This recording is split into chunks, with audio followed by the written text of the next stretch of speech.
से, उसके कलाम से प्रोग्राम की शुरुआत होती है। इस मर्तबा एक लड़की अलीशा को हम बुला रहे हैं कि वो बच्ची यहाँ पर आएंगी और तिलावत कुरान पाक से इस प्रोग्राम का शुरुआत करेगी। अलीशा।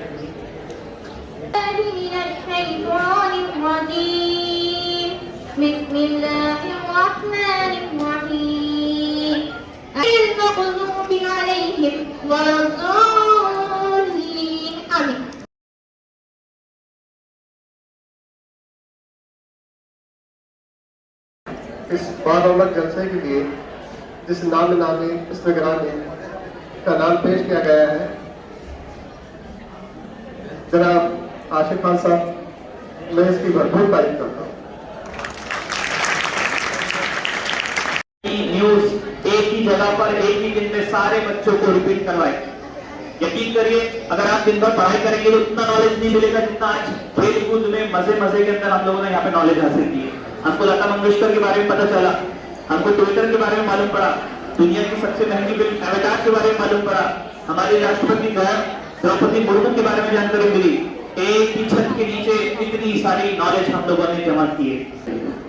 तो एक खूबसूरत प्रोग्राम अल्हम्दुलिल्लाह आप लोगों की मदद से, क्लास टीचर हजरात की मदद से हम लोगों ने यहाँ पे लिए गाते हैं, तो हम इनका फूलों से इस्तकबाल करते हैं।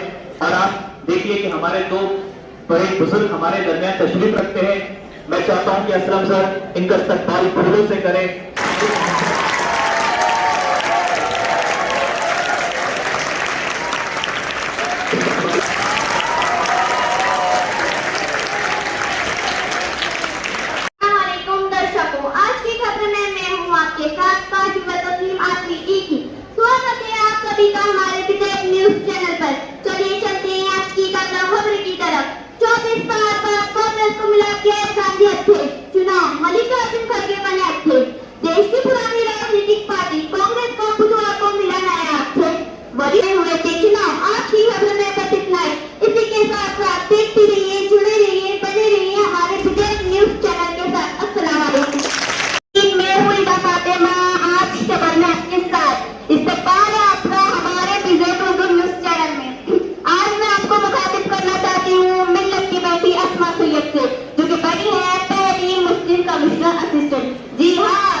अस्मा आबदा की पहली मुस्लिम कमीशन असिस्टेंट है।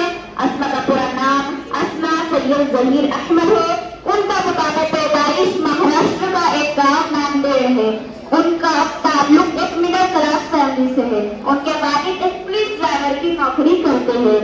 और आपको ये बात जानकर हैरानी होगी कि अस्मा ने बगैर किसी ट्यूशन क्लासेस के MPSC के एग्जाम दिए। अपनी जिंदगी में कुछ न कुछ जरूर बनिए। और मुझे उम्मीद है कि आपको आज की मेरी खबर जरूर पसंद आई होगी। अगर पसंद आई हो तो इसे अपने दोस्त अहबाबों तक जरूर पहुंचाएं। अपना ख्याल रखिएगा। अल्लाह हाफिज। अस्सलाम वालेकुम दर्शकों, स्वागत है आपका विशेष उर्दू न्यूज चैनल में। मैं हूँ आपके साथ हमशदुल इस्लाम से। चलिए जानते हैं भारत में लगाई गई गाइडलाइंस के बारे में। दुनिया भर में एक बार फिर कोरोना की दहशत देखने को मिल रही है। ऐसे में बढ़ते मामलों को लेकर दुनिया भर की सरकारों ने नई गाइडलाइंस और पाबंदियां लगानी शुरू कर दी है।